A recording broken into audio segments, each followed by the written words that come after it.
Friends ARY digital का drama serial मेरी ज़िंदगी है तो बहुत ही अच्छा बन चुका है, क्योंकि अब एरा अपनी ज़िंदगी का सबसे बड़ा फैसला कर चुकी है और वो इस फैसले को लेकर परेशान भी बहुत होती है, क्योंकि एरा ये बात अच्छी तरह जानती है कि इसके घर वाले इस बात के लिए कभी राज़ी नहीं होंगे कि वो अब एक बार फिर कमियार से निकाह करे।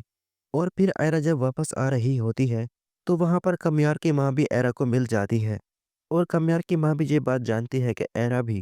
कामयाब से शादी करने के लिए हाँ कर देगी, तो इसलिए वो एरा को समझाएगी और वो एरा से यही बात करेगी कि अगर तुम कामयाब से शादी करना चाहती हो, तो ये जान लो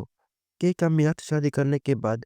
तुम्हारी ज़िंदगी आसान नहीं होगी और तुम्हारे लिए मुश्किलात मज़ीद बढ़ जाएँगी। लेकिन एरा भी कामयार की माँ से ये बात कह देती है कि अगर कामयार मेरे साथ है, तो मैं दुनिया की हर मुश्किल का सामना करने के लिए तैयार हूँ।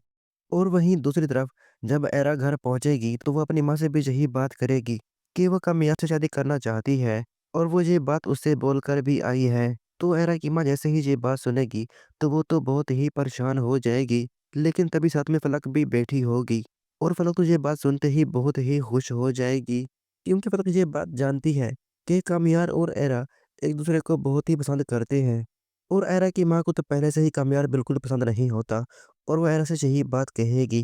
कि तुम खुद क्यों अपने हाथों से अपनी ज़िंदगी बर्बाद करना चाहती हो? तो तब एरा अपनी माँ से बोलती है, नहीं, मैं अपनी ज़िंदगी बर्बाद नहीं कर रही, क्योंकि कमियार के बगैर भी तो मेरी ज़िंदगी बर्बाद है। तब एरा की माँ कहती है, मैं इस मामले में तुमसे कोई भी बात नहीं कहती, तुम्हें जो भी बात करनी है, तुम जाकर अपने बाप से कर लो। तो एरा जैसे ही अपने बाप से बात करने जाएगी और उसे ये सारी बात करेगी, तो एरा का बाप ये सारी बात सुनते ही गुस्सा हो जाएगा। तो तब एरा अपने बाप को मना भी रही होती है, लेकिन एरा का बाप एरा की कोई भी बात सुनने के लिए तैयार नहीं होता और वो एरा से यही कहता है, मैंने तुम्हें पहले भी ये बात कही थी कि तुम कमियार का चैप्टर क्लोज़ करो और अपने करियर पर फ़ोकस करो, लेकिन तुम्हें मेरी बात समझ नहीं आई।